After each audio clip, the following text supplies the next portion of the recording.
Ilang beses na kitang inalinanin, pero hindi mo pa rin inaayos ang pagiging guardian angel.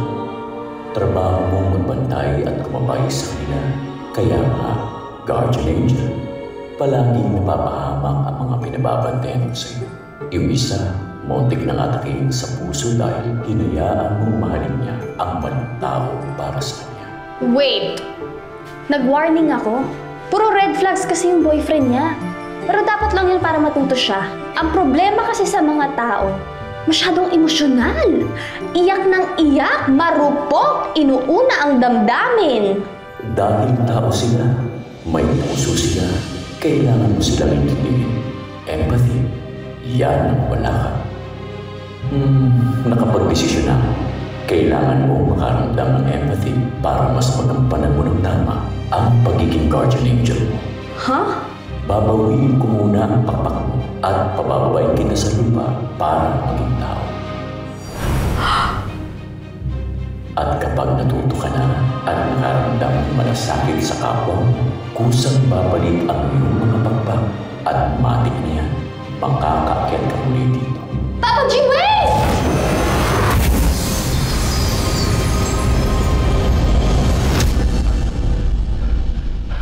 Ano yan?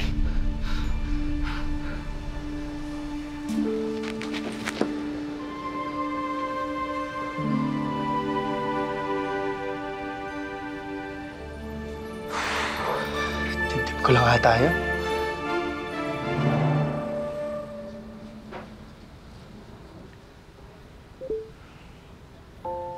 Malakas pa din ang tibok ng puso ko para sa'yo, Julie. Bakit mo ako iniwan? Bakit hindi ka man lang nagpaalam?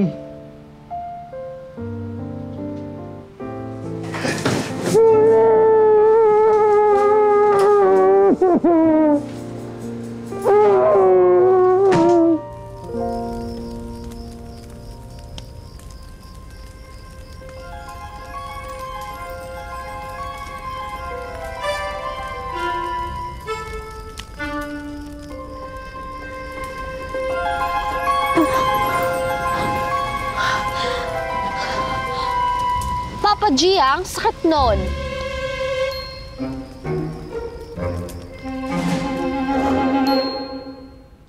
Ay, nako, kay aga-aga. Nakabusangot ka. Malas yan sa negosyo.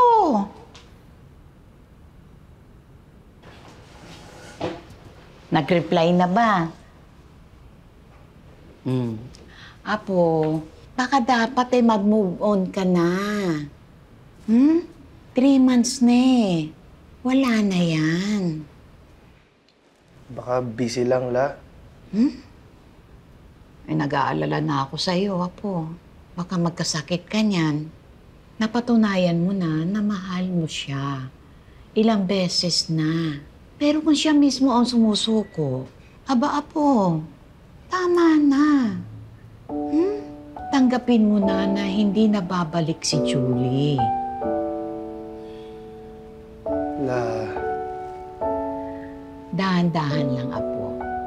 Kaya mo yan. Malay mo, nag-aantay lang sa'yo dyan, yung bigay ni God. Yan ba namang itsura mong yan? At ang bait nitong apo kong to. Naku, sila ang nawalan, hindi ikaw. Sige, La. Buksan ko lang ho yung tapsihan. Okay, very good. Sa inyo na po itong kape ko.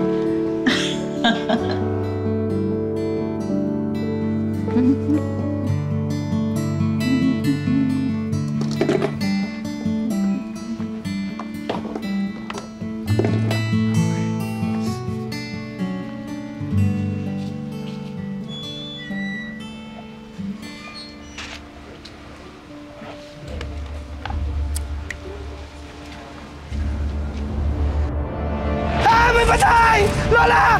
Lola! Lola! Ano yun? May patay! May pinatay! Ha? Pinatay siya? Ha? Ewan, di ko alam. Baka, ito.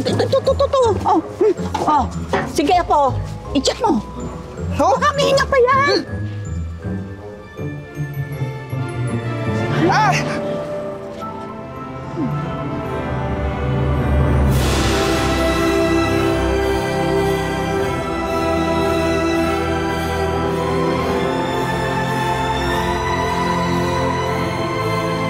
Anghel? Alam mo,